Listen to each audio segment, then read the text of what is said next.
하나님 말씀은 구약성경 욥기 42장 1절에서 6절입니다. 욥의 고난이 주는 교훈이란 제목으로 하나님 말씀 전하겠습니다. 욥은 하루아침에 전 재산과 가축을 잃었습니다. 또한 불의 사고로 모든 자식을 잃었습니다. 또한 자신은 악성 종양, 피부병을 심하게 앓아서 한시라도 긁지 않고서는 견딜 수 없는 괴로움을 받았죠. 이 와중에 누구보다 곁을 지키고 힘이 되어주고 위로가 되어줄 수 있는 그 아내마저도 욥을 저주하고 욥을 떠나갔습니다. 굉장한 고난을 지금 경험하고 있는 것이죠. 이 욥의 소식을 들은 세 친구가 있었습니다. 엘리바스, 빌닷, 소발. 셋이 시간을 정해서 욥을 위문하고 위로하기 위해서 방문을 했습니다. 신방으로 온 거죠. 처음에 세 친구는 욥을 위로하는 듯 하더니 이제 점차 욥과 토론을 하기 시작합니다. 쉬운 말로 세 친구 3대 욥 1명에서 3대 1로 욥과 말다툼을 하는 과정이 펼쳐지는 게 바로 욥기서예요.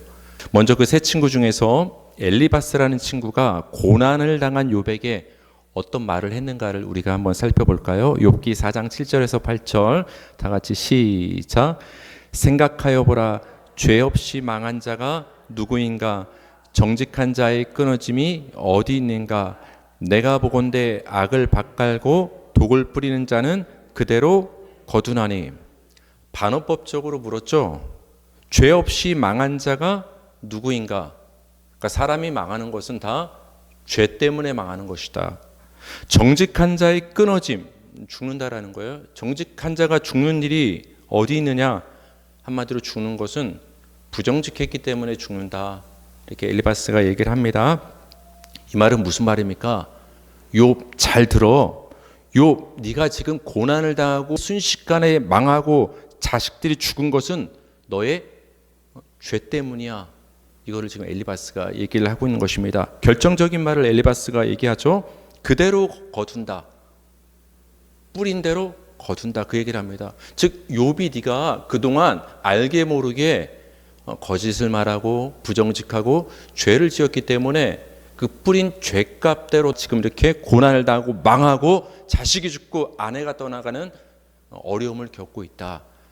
우리가 잘 알고 있는 쉽게 말하면 인과응보다 라고 엘리바스가 얘기를 합니다.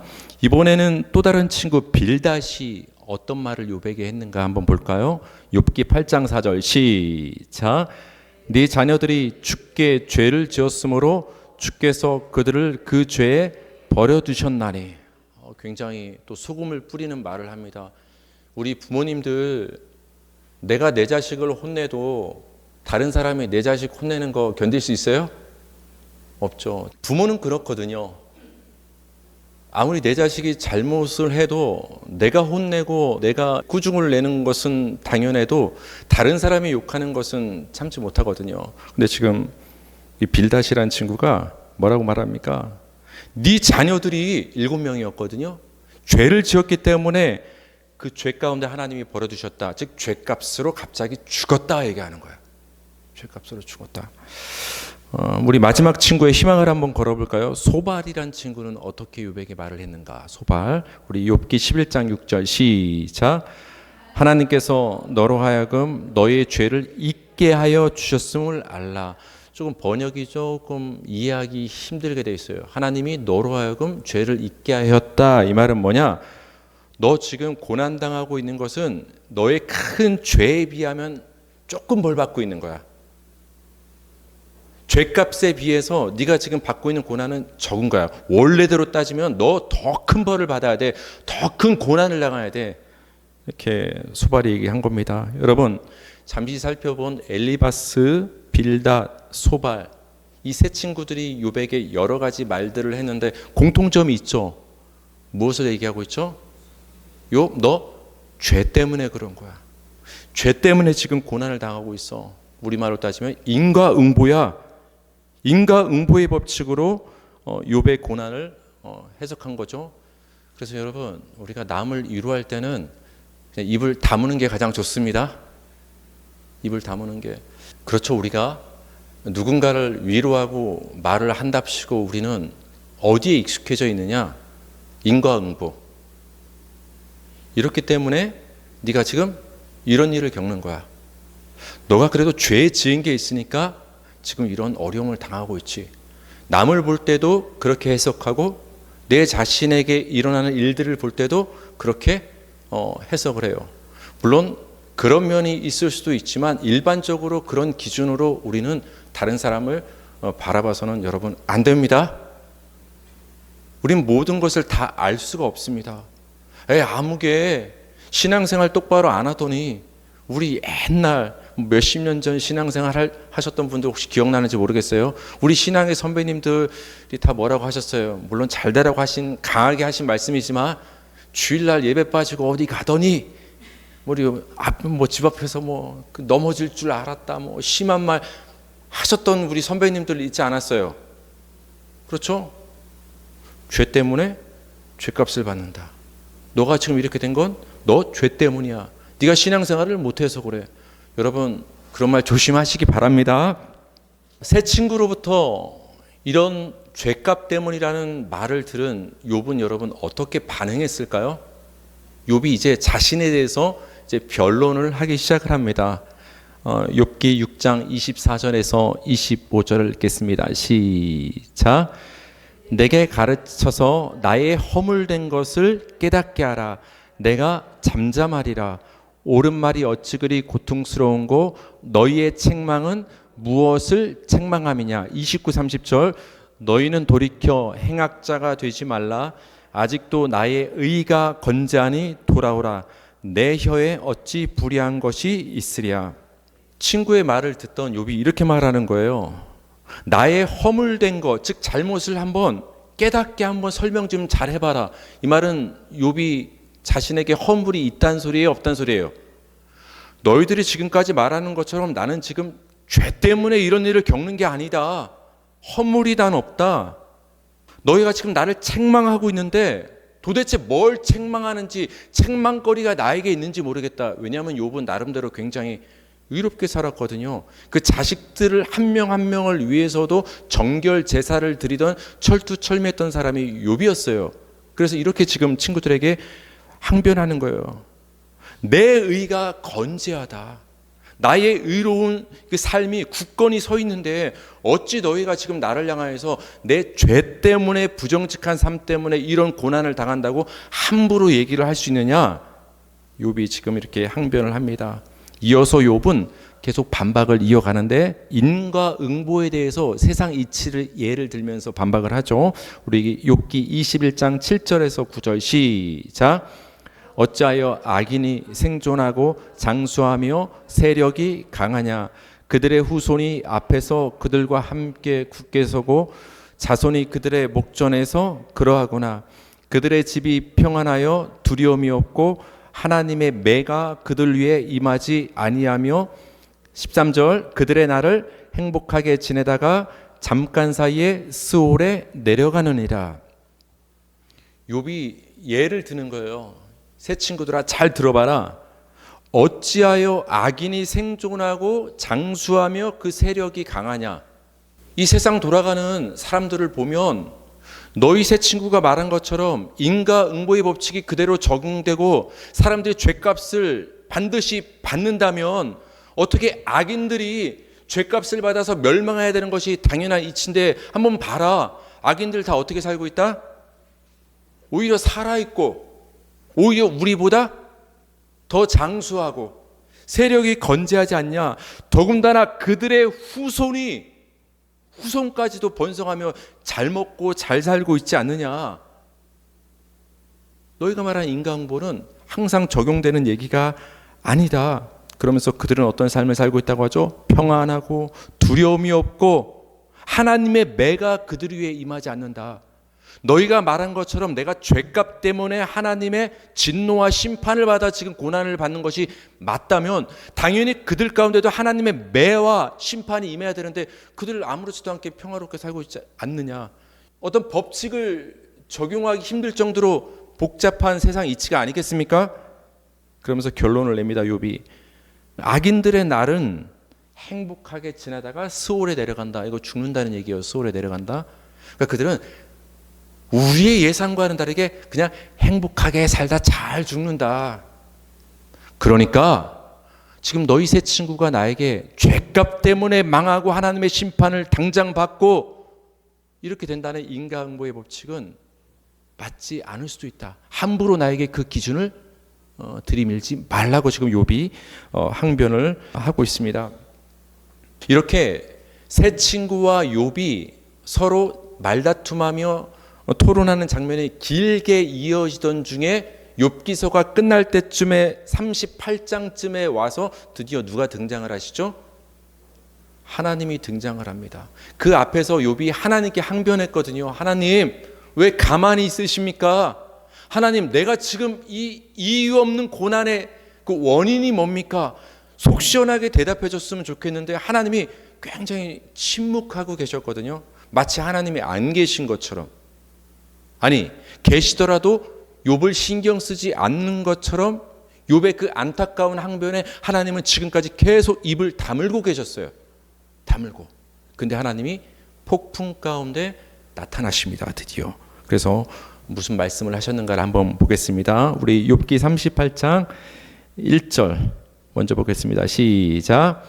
그때 여호와께서 폭풍우 가운데서 욥에게 말씀하여 이르시되 3절 너는 대장부처럼 허리를 묶고 내가 내게 묻는 것을 대답할지니라. 4절 내가 땅에 기초를 놓을 때 네가 어디 있었느냐 네가 깨달아 알았거든 말할지니라. 누가 그것의 도량법을 정하였는지 누가 그 줄을 그것의 위에 띄었는지 네가 아느냐. 그것의 주추는 무엇이에 세웠으며 그 모퉁이들을 누가 놓았느냐. 하나님이 드디어 나타나셨으면 여러분 같으면 욥이라면 어떤 하나님의 말씀을 기대했을까요? 저는 일단은 첫 번째, 당장 하나님이 저 엘리바스 빌다 소발의 입을 자갈을 물리셨으면 좋겠다. 당장 나를 이렇게 내 상처받은 마음에 소금을 뿌리는 저 세 친구를 그냥 하나님이 그냥 내버려두지 않고 어떻게 좀 해줬으면 좋겠다라는 마음. 그리고 하나님이 좀 설명 좀 해줬으면 좋겠다. 뭘 설명해줘요? 왜 내가 하루아침에 병들고 아내가 떠나가고 자식을 잃고 모든 재산을 잃는 이 고난이 나에게 왜 닥쳤는지, 내가 아무리 생각해도 나는 의롭게 살았고 어떤 허물이 없는 것 같은데 왜 이런 일이 벌어졌는지 설명을 해주셨으면 좋겠는데 하나님은 아무런 설명이 없으십니다. 그런 면에서 욥기서는 여러분 굉장히 싱겁습니다. 타 종교의 즉답처럼 어떤 답을 안 줍니다. 굉장히 답답하게 느껴질 수 있어요. 그러나 욥기서는 우리에게 굉장한 신앙적인 교훈을 줍니다. 하나님은 답변을 직설적으로 하는 대신에 질문을 하십니다. 여러분, 우리 아이들과 대답할 때 답을 바로 주기도 하지만 어떻게 하죠? 질문을 던지잖아요. 질문, 대화의 과정을 통해서 깨닫게 되지 않습니까? 하나님이 마치 그런 방식으로 지금 욥에게 계속해서 질문을 던집니다. 첫 번째 질문이 뭐였냐면 내가, 즉 하나님이 땅에 기초를 놓을 때 네가 어디 있었느냐. 여러분, 이 질문을 제가 여러분께 해볼게요.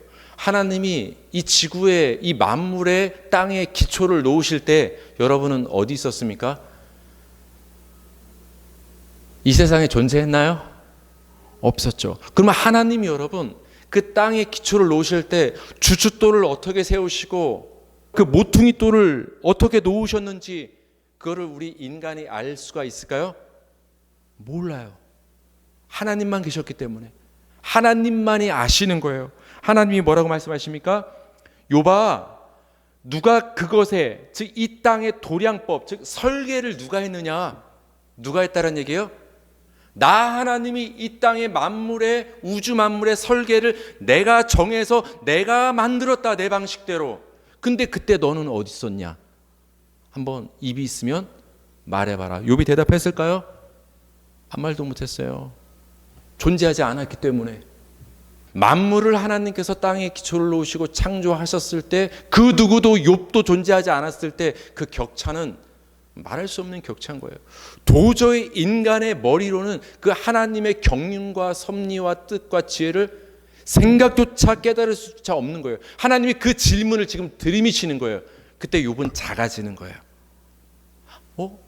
내가 그동안 지혜롭다고 스스로 여기며 살아왔는데 이 하나님의 위대한 질문에 내가 답할 수 있는 것이 있다 없다? 없다라는 것을 욥이 깨닫기 시작을 합니다. 그러면서 하나님은 계속해서 욥에게 질문을 이어가십니다. 욥기 38장 26절에서 29절 시작. 누가 사람 없는 땅에 사람 없는 광야에 비를 내리며 황무하고 황폐한 토지를 흡족하게 하여 연한 풀이 돋아나게 하였느냐? 비에게 아비가 있느냐? 이슬방울은 누가 낳았느냐? 얼음은 누구의 태에서 났느냐? 공중의 서리는 누가 낳았느냐? 여러분 여기에 답변할 수 있죠? 다 질문이에요. 한마디로 비, 이슬방울, 얼음, 서리, 우박 이런 거 다 누가 내리신다는 거예요? 이걸 질문하는 거예요. 너 이런 것들이 어떤 원리로 생겨나서 이 땅에 뿌려지는지 너 알아? 욥이 알 수 있을까요? 몰라요. 근데 하나님은 아십니다. 왜 그럴까요? 하나님이 하시는 일이기 때문에 아는 거예요. 하나님은 계속해서 욥, 너와 나는 이 정도로 달라. 질문을 통해서 계속 깨닫게 하십니다. 우리 욥기 38장 31절에서 33절까지 시작. 네가 묘성을 메어 묶을 수 있으며 삼성의 띠를 풀 수 있겠느냐? 네가 하늘의 궤도를 아느냐? 하늘로 하여금 그 법칙을 땅에 베풀게 하겠느냐? 하겠느냐 이 말은 너는 할 수 있다예요, 없다예요? 반어법으로 강조하는 거예요. 네가 할 수 있겠느냐 이 말은 넌 할 수 없다를 강조하는 거예요. 나는 할 수 있지만 하나님이 이제 별을 예를 듭니다. 너가 하늘을 보면 묘성이 있고 삼성이 있다. 묘성이 뭐고 삼성이 뭐죠? 삼성은 갤럭시 삼성 아닙니다. 이 삼성은 오리온 별이라고 해요. 오리온. 그러니까 별 하나를 가리키는 것이 아니라 이렇게 별이 좀 이렇게 그룹으로 모여 있는 거 있잖아요. 오리온. 그리고 여기 묘성은 별 하나를 말하는 것이 아니라 우리가 하늘 북쪽을 보면 북두칠성 아시죠? 밤하늘에 보시면 이렇게 국자 모양으로 7개가 이어 있잖아요. 여러분 그게 계절에 따라서 위치는 조금씩 바뀌어 가지만 그 7개는 계속 형체를 유지하지 않습니까? 7개의 별이 누가 그 형체를 이루어서 계속 천체가 운행되도록 설계하시고 만드셨다라는 거예요? 하나님이. 욥아, 네가 그 북두칠성의 7개의 별을 묶을 수 있느냐? 그 묶은 게 누구다? 내가 묶어서 저 하늘에 박아놨다. 그리고 욥아, 내가 이 오리온 별을 묶어놨는데 네 힘으로 그것을 풀을 수 있겠느냐? 풀 수가 없다. 하나님께서 우주 만물, 특히 천체를 만드시고 하나님의 법칙대로 운행하신다라는 것을, 섭리하신다라는 것을 하나님께서 욥에게 질문을 통해서 말씀을 해주십니다. 우리 욥기 38장 39절에서 41절 시작. 네가 사자의 먹이를 계속하여 댈 수 있느냐? 굶주린 사자 새끼들의 식욕을 채워줄 수 있느냐? 까마귀 떼가 먹이가 없어서 헤맬 때에 그 새끼들에게 나에게 먹이를 달라고 조를 때 그 까마귀 떼에게 먹이를 마련하여 주는 이가 누구냐? 여러분 사자에게, 사자 새끼에게, 까마귀에게, 까마귀 새끼들에게 먹이를 제공하여 주시는, 마련하여 주시는 분이 누구죠? 하나님. 내가 이 모든 동식물들을 내가 관리하고 내가 지금 먹이고 내가 기르고 있다. 근데 욥, 너 이거 알고 있어? 아니 네가 할 수 있어? 하나님은 우주 만물 돌아가는 모든 예를 들면서 욥에게 지금 한 가지 질문을 하고 있는 거예요. 욥, 너는 모르잖아. 왜? 너는 능력이 없고 네가 안 했기 때문에. 근데 난 다 알아. 왜? 내가 만들었고 내가 지금도 관여하고 내가 섭리하고 있기 때문에. 나는 하나님이기 때문에. 하나님이 어떠하신 분인가를 욥에게 지금 질문을 통해서 계속 설명을 해주는 거예요. 시간이 없어서 다 읽을 수는 없겠지만 계속되는 욥기 39장을 보면 산염소가 언제 새끼를 치는지, 암사슴이 몇 달 만에 만삭이 돼서 새끼를 낳는지, 타조가, 여러분 타조가 알을 이렇게 땅바닥에 흙에다 놔서 막 흙을 묻어서 알을 데핀다고 합니다. 그래서 실수로 타조가 그 힘센 다리로 알을 깨트리는 경우도 있다고 합니다. 그런 타조의 습성을 누가 줬는지 아니라고도 질문하십니다. 하나님이 주신 거예요. 여러분, 동식물들 보면 습관들 있죠. 고양이들은 공통적인 습관이 뭐죠? 저도 이제 고양이를 이렇게 주변에 자주 보면서 하는 게 이걸 하더라고요. 내가 처음에 몰랐어요. 그루밍 이렇게 하는 거. 그래서 저는 우리 아이가 고양이한테 여기다가 음식을 묻힌 줄 알았어요. 그래서 처음에 뭐라고 했어요? 야, 고양이한테 먹이 주려면 똑바로 입에 넣어줘야지 왜 여기다 잘못 쳐서 남은 음식 자꾸 이렇게 빨게 만드느냐. 그랬더니 저한테 아빠 그것도 몰라? 이게 그루밍이라고 하는 거야. 여러분, 고양이들의 그 그루밍 하는 거 누가 가르쳐 줬을까요? 하나님이 그 습성을 주셔서 만든 거예요. 하나님 기르시고 먹이시는 거예요. 모든 과정을 통해서. 지금까지 우리가 간단하게 하나님이 욥에게 나타나셔서 어떤 질문을 던지셨는가 그 예를 살펴봤는데, 하나님께서는 어떤 질문을 던지셨죠? 창조와 섭리의 원리, 하나님이 어떻게 만물을 창조하셨고 그것을 지금도 어떻게 섭리하고 다스리시는가, 그 자연 현상을 통해서 하나님께서 하나하나 지금 질문하고 설명을 해주는 거예요. 여러분, 이 수많은 질문에 욥은 뭐라고 대답했을까요? 한마디도 대답을 못했어요. 한마디도. 그렇다면 여러분, 하나님은 왜 이런 질문들을 욥에게 했을까요? 왜 하나님은 욥에게 이런 질문들을 하셨을까를 우리는 결론지어서 생각해 볼 필요가 있어요. 하나님은 이 질문을 통해서, 이 하나님의 창조와 섭리에 관한 질문을 통해서 하나님이 어떤 분이신가를 욥에게 가르쳐 주신 거예요. 네가 지금까지 귀로만 듣고 피상적으로 믿어왔던 나 하나님은 위대한 하나님이다. 창조의 하나님이고 지금도 만물을 내 손에서 놓지 않고 하나하나 간섭하며 먹이며 기르고 모든 창조의 법칙대로 굴러가게 통치하고 있는 이 만물의 왕 창조주가 바로 나다. 난 이렇게 능력이 있고 지혜가 있는 하나님이다. 내가 어떤 존재인가를, 하나님이 어떤 분이신가를 욥에게 이 질문을 통해서 가르쳐 주신 거예요. 그러니까 하나님은 욥에게 너가 지금 고난 당하는 이유는 이것 때문이야, 뭐 이런 질문에 답을 해주기보다는 하나님이 어떤 분이신가를 가르쳐 주는 거예요. 하나님이. 그걸 들었을 때 욥은 마음에 신뢰가 생기는 거예요. 아, 하나님이 이렇게 위대하시고 능력이 있으시고 창조하신 것을 내팽개치지 아니하시고 지금도 간섭하시고 돌보고 계시다면 그 하나님이 나를 내버려 두실 것이냐, 아니면 붙잡아 주실 것이냐? 틀림없이 나를 붙잡아 주실 것이다. 왜? 까마귀 새끼도 먹이신다면 하나님께서 나를 내버려 두겠느냐? 그 하나님을 깨닫고 나면, 그 하나님에 대한 신뢰가 생기고 나면 지금 겪고 있는 고난을 이겨낼 수 있게 되는 거예요. 요 고난은 이것 때문이야. 이 설명보다 중요한 것은 그 고난마저도 다스리시고 섭리하시는 그 하나님이 어떤 분이신가를 깨달아서 그분을 신뢰하는 것이 더 중요하기 때문에 하나님은 질문의 과정을 통해서 하나님 자신에 대해서 욥에게 하나하나 설명을 해 주신 것입니다. 또 하나 욥은 깨달은 거예요. 하나님을 보고 깨달은 동시에 누굴 깨달은 거예요? 나를 깨달은 거예요. 아, 나는 지금까지 능력 있고 힘 있고 내 뜻대로 다 될 줄 알았고 아무런 문제가 없을 줄 알았고 지혜가 있어서 다 답변할 수 있을 줄 알았지만 하나님과의 대화를 통해서 나의 무능함, 무지함이 하나하나 드러나는 거예요. 하나님의 지혜와 능력에 비하면 나는 감히 아무런 입술조차 열 수 없는 연약한 죄인, 연약한 인간임을 하나님과의 대화를 통해서 드러난 거예요. 그래서 욥은 결국 이런 고백을 욥기 마지막 42장에서 하는 거예요. 여러분, 이 고백이 결론적으로 우리 신앙인 저와 여러분의 고백이 되기를 바랍니다. 욥기 42장 1절에서 6절 오늘 본문이 됩니다.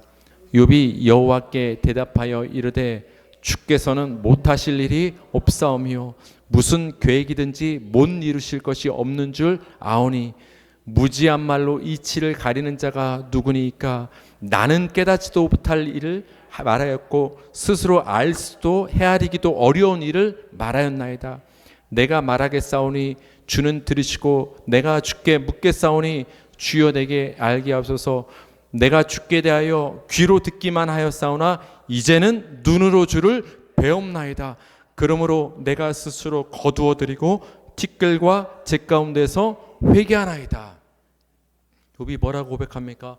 두 가지를 깨달았습니다 얘기하는 거예요. 하나님을 이제 알겠습니다. 지금까지 제사도 드리고 어떤 종교적인 형식을 담아서 내가 거룩한 어떤 신앙생활을 해온 것 같지만 지금까지 내가 하나님을 어떻게 알았습니까? 머리로만 알았습니다. 귀로만 듣는 수준에서 하나님을 겉으로만 알았습니다. 근데 하나님, 그 하나님의 말씀을 듣고 질문을 듣고 이 고난의 과정을 겪고 나니까 비로소 하나님이 어떤 분이신지 내가 이제 알겠습니다. 하나님은 못하실 일이 없는 분인 줄 믿습니다. 하나님은 그 뜻하시는 계획이 이루어지지 않을 것이 없습니다. 하나님은 능력의 하나님이신 줄 믿습니다. 욥이 그 하나님이 어떤 분인가를 깨달은 거예요. 여러분, 욥이 이 고백을 왜 하는 거예요? 하나님이 어떤 분인지. 그러니까 하나님은 나를 도와주실 수 있음을 신뢰합니다. 그 신앙의 고백까지 나가게 되는 거예요. 하나님이 우리에게 고난을, 우리가 이해할 수 없는 고난, 때로는 하나님은 설명조차 해주지 않아요. 하나님은 때로는 숨어 계신 것처럼 계시는데 왜 하나님이 우리에게 고난을 허용하실까? 우리는 하나님의 자녀인데도 왜 이런 일들을 때로는 겪을까? 여러분, 유익이 있기 때문인 줄 믿으시기 바랍니다. 어떤 유익이냐? 여러분의 시선을 하나님께로 돌리게 만듭니다.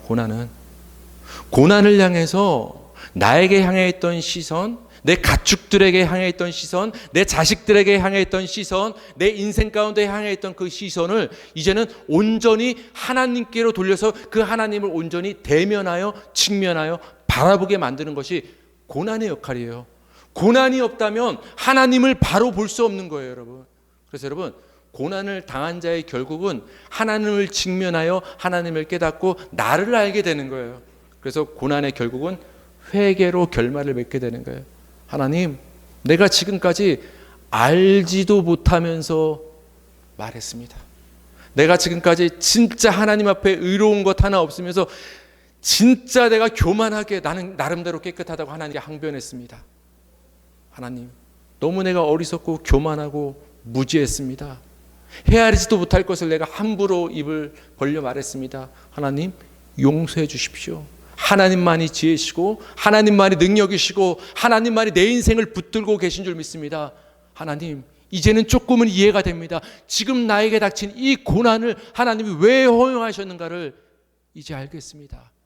욥이 결론을 통해서 깨닫게 되는 것입니다. 성도님들, 욥기 성경을 통해서 하나님이 여러분에게 말씀하시고자 하는 바는 우리가 살면서 이해할 수 없는 수많은 고난을 당하기도 하지만 그 고난의 과정은 우리에게 유익이라는 것. 왜? 고난을 통해서 하나님을 보게 만들고 내가 얼마나 연약한 죄인임을 깨닫게 하시기 때문에 우리에게 고난은 유익이라는 것을 말씀을 드립니다. 그렇다면 나아가서 그 고난을 겪을 때 우리는 어떠해야 하는가? 우리는 창조주 하나님, 아직도 모든 것을 섭리하시는 그 하나님을 신뢰하는 것, 그 하나님께 이 고난의 과정마도 맡기는 것, 그것이 우리 성도의 할 일이 되는 것입니다.